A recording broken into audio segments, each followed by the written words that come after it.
Quando Squire recebeu as imagens do cérebro de Eugene, ficou espantado com a semelhança entre aquele cérebro e o de HM. Havia pedaços vazios, do tamanho de nozes, no meio da cabeça de ambos. A memória de Eugene, assim como a de HM, tinha sido removida. Conforme Squire começou a examinar Eugene, no entanto, viu que aquele paciente era diferente de HM em alguns aspectos cruciais. Enquanto quase todo mundo percebia, minutos após conhecer HM, que havia alguma coisa muito estranha, Eugene conseguia travar conversas e realizar tarefas que não alertariam um observador casual de que havia algo errado. Os efeitos da cirurgia de HM tinham sido tão debilitantes que ele passou o resto da vida internado. Eugene, por outro lado, morava em casa com a mulher. HM não conseguia travar conversas de verdade. Já Eugene tinha a habilidade impressionante de conduzir quase qualquer diálogo para um tema que ele ficasse à vontade para discutir longamente, tal como satélites. Ele trabalhara como técnico para uma empresa aeroespacial ou as condições climáticas. Squire começou a examinar Eugene perguntando a ele sobre sua juventude. Eugene falou da cidade onde crescera no centro da Califórnia, do tempo que servira na marinha mercante, de uma viagem que fizera à Austrália quando era jovem. Lembrava da maior parte dos acontecimentos de sua vida que tinham se passado antes de cerca de 1960.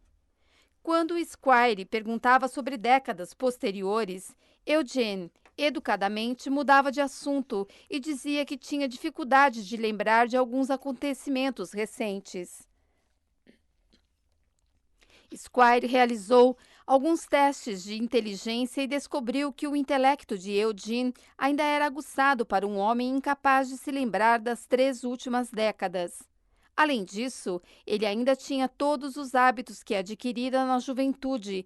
Por isso, sempre que Squire lhe dava um copo d'água ou o elogiava por uma resposta especialmente detalhada, Eugene agradecia e retribuía o elogio. Sempre que alguém entrava na sala, se apresentava e perguntava como tinha sido seu dia. Mas, quando Squire pediu que Eugene memorizasse uma série de números ou descrevesse o corredor em frente à porta do laboratório, o médico descobriu que seu paciente não conseguia reter nenhuma informação nova por mais de um minuto. Quando alguém mostrava a Eugene fotos de seus netos, ele não fazia ideia de quem eram. Quando Squire perguntava se ele se lembrava de ter ficado doente, Eugene dizia que não tinha lembrança alguma de sua doença, nem da estada no hospital. Na verdade, Eugene quase nunca lembrava que estava sofrendo de amnésia. Sua imagem mental de si mesmo não incluía a perda de memória, e já que ele não conseguia se lembrar da lesão, não conseguia conceber que havia algo de errado. Nos meses após conhecer Eugene, Squire realizou experimentos que testavam os limites de sua memória. A essa altura, Eugene e Beverly tinham se mudado de Playa del Rey para San Diego para ficar mais perto da filha, e Squire muitas vezes os visitava para fazer exames. Um dia, Squire pediu que Eugene esboçasse uma planta de sua casa. Ele foi incapaz de desenhar um mapa rudimentar mostrando onde ficava a cozinha ou o quarto. Abre aspas. Quando você levanta da cama de manhã, como sai do quarto? Fecha aspas. Squire perguntou. Abre aspas. Olha, fecha aspas, disse Eugene. Abre aspas. Não sei direito. Fecha aspas. Squire tomou notas em seu laptop e, enquanto o cientista digitava, Eugene se distraiu. Olhou de relance para o outro lado da sala e então se levantou, andou até um corredor e abriu a porta do banheiro. Uns poucos minutos depois, Squire ouviu a descarga, a torneira aberta e Eugene enxugando as mãos nas calças. Voltou para a sala e sentou-se outra vez na cadeira ao lado de Squire. Esperou pacientemente pela próxima pergunta. Na época, ninguém se perguntou como um homem incapaz de desenhar um mapa de sua própria casa conseguia achar o banheiro sem hesitação. Mas essa pergunta e outras parecidas acabariam levando a uma série de descobertas que transformaram nossa compreensão do poder dos hábitos. Isso ajudaria a deflagrar uma revolução científica que hoje envolve centenas de pesquisadores que estão aprendendo pela primeira vez a entender todos os hábitos que influenciam nossas vidas. Quando Eugene sentou-se à mesa, olhou para o laptop de Squire. Abre aspas, isso é impressionante, fecha aspas, ele disse, apontando para o computador. Abre aspas. Sabe, quando eu trabalhava com eletrônica, teria dois suportes de 1,80 m segurando essa coisa. Fecha aspas. Nas primeiras semanas depois que eles se mudaram para a casa nova, Beverly tentava tirar Eugene de casa todo dia. Os médicos haviam lhe dito que era importante que ele se exercitasse, e se Eugene ficava dentro de casa por muito tempo, deixava Beverly maluca, fazendo as mesmas perguntas inúmeras vezes, num loop infinito. Por isso, toda manhã e toda tarde ela o levava para dar um passeio no quarteirão, sempre juntos e sempre seguindo o mesmo itinerário. Os médicos tinham avisado a Beverly que ela precisaria monitorar Eugene constantemente. Disseram que, se ele algum dia se perdesse, nunca mais conseguiria achar o caminho de casa. Mas, certa manhã, enquanto ela se vestia, Eugene saiu despercebido pela porta da frente. Ele tinha uma tendência a perambular de um cômodo para o outro, por isso Beverly levou um tempo para perceber que ele tinha sumido. Quando percebeu, entrou em pânico. Correu para a rua e tentou enxergá-lo. Não conseguiu vê-lo. Foi até a casa dos vizinhos e esmurrou as janelas. As casas eram parecidas. Será que Eugene tinha se confundido e entrado em outra? Ela correu até a porta e tocou a campainha até alguém atender. Eugene não estava lá. Ela correu de volta para a rua, seguindo o quarteirão, gritando o nome de Eugene. Estava chorando. E se ele tivesse ido a algum lugar com trânsito? Como diria alguém onde morava?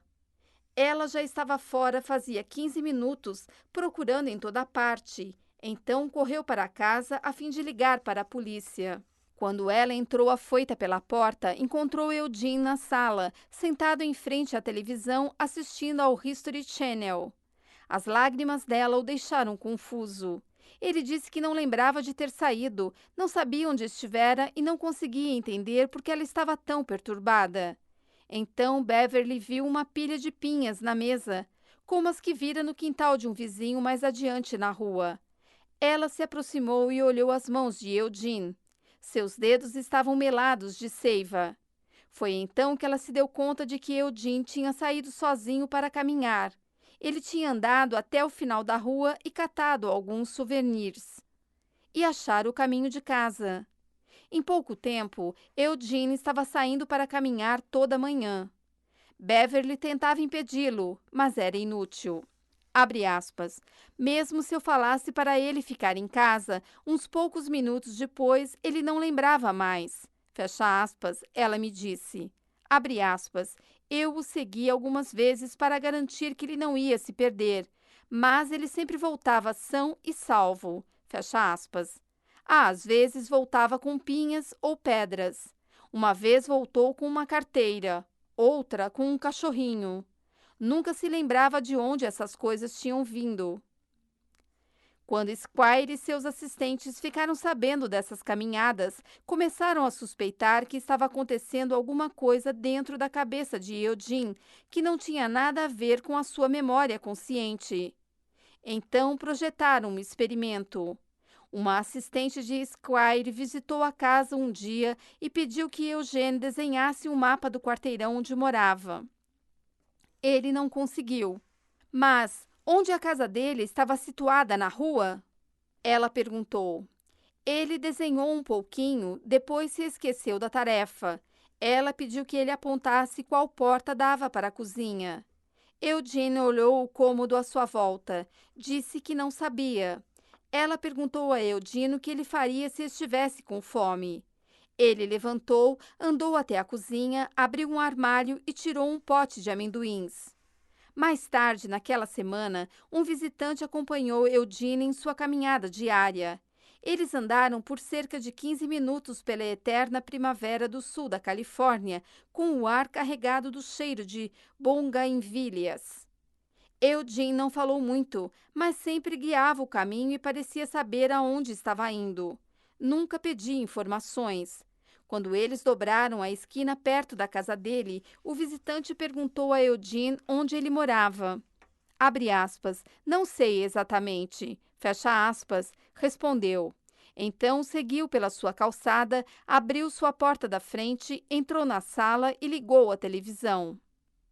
Ficou claro para Squire que Eugene estava absorvendo informações novas. Mas onde dentro de seu cérebro estavam morando essas informações? Como alguém podia achar um pote de amendoins quando não sabia dizer onde ficava a cozinha? Ou achar o caminho de casa quando não fazia ideia de qual era a sua? Como, Squire se perguntou, os novos padrões comportamentais estavam se formando dentro do cérebro avariado de Eugene? 2.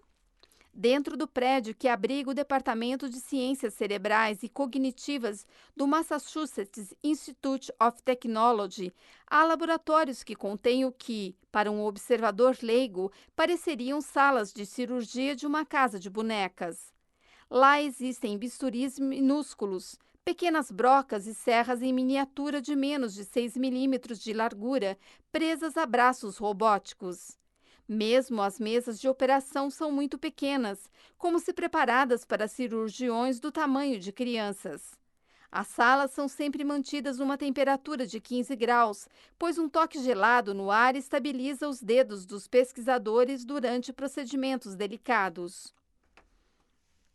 Dentro desses laboratórios, os neurologistas abrem os crânios de ratos anestesiados, implantando sensores minúsculos capazes de registrar as menores alterações dentro de seus cérebros. Quando os ratos acordam, mal parecem notar que agora há dezenas de fios microscópicos espalhados, como teias de aranhas neurológicas dentro de sua cabeça. Esses laboratórios tornaram-se o epicentro de uma revolução silenciosa na ciência da formação de hábitos, e os experimentos realizados aqui explicam como Eugene, assim como você, eu e todo mundo, desenvolveu os comportamentos necessários para sobreviver a cada dia.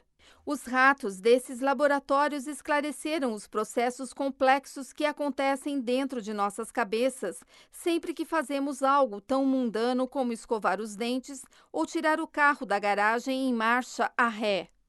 E para Squire, esses laboratórios ajudaram a explicar como Eugene conseguiu aprender novos hábitos.